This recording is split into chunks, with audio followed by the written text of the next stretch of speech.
Welcome to this week's episode of Gemba Talks. Today, our guest is Marc-Antoine from Qonto, the French leading B2B neobank. Marc, welcome to the show. It's a pleasure for us having you here. Thank you for spending some time with us. Hopefully, we're going to learn a lot with you. Yeah, thanks a lot, and thanks for inviting me.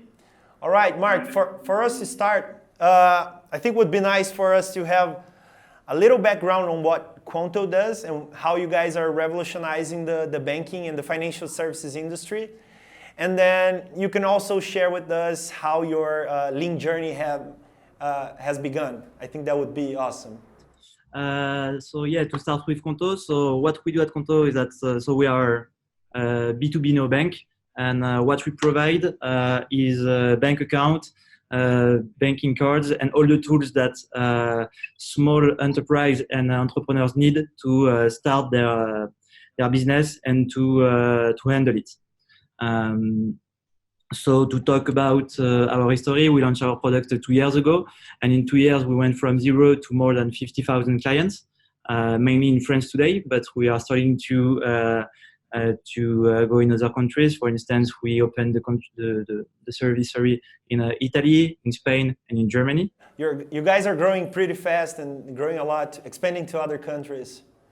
Yeah, exactly. So we did that in 2 years. We also went from 10 people to more than 150 people in 2 years. So it creates a lot of questions around how do we scale the company. And so now we are the leader in the French market, and the goal is to become the leader on the European market. All right, perfect. Well, going back to lean, could you go over like your lean history and how is that actually helping you maintain control in this rapidly growing and scaling company? Yeah. So to talk about my personal history with lean, so some years ago I founded the first startup as a CTO. I sold this startup, and then I started a new one, and finally I joined the third one as a CTO. And the question that I was interested in at this time was, how can we scale a tech team while keeping on shipping quality code fast?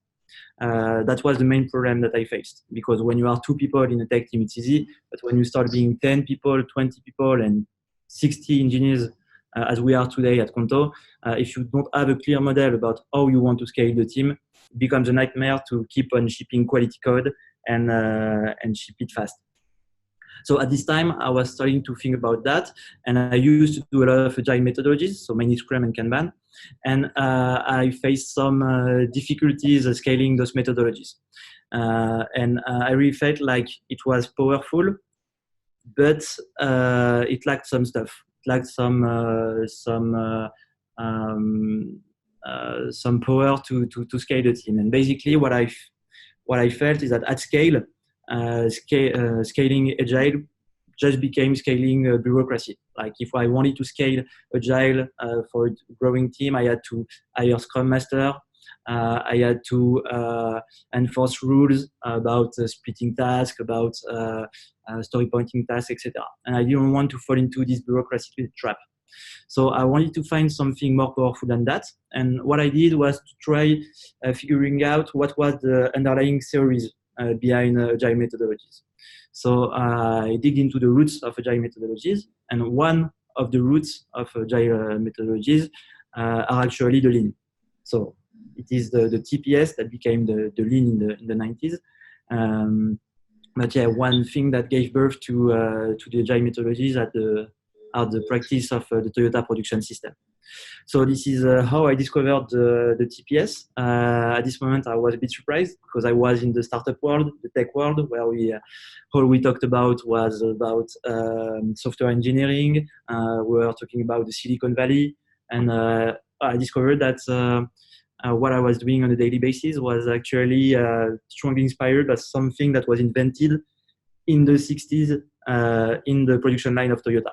That was quite of a surprise, and I started to be interested in that subject. So I contacted different people. One of them was Regis Medina, Lean Sensei, that is working with Michael Ballet.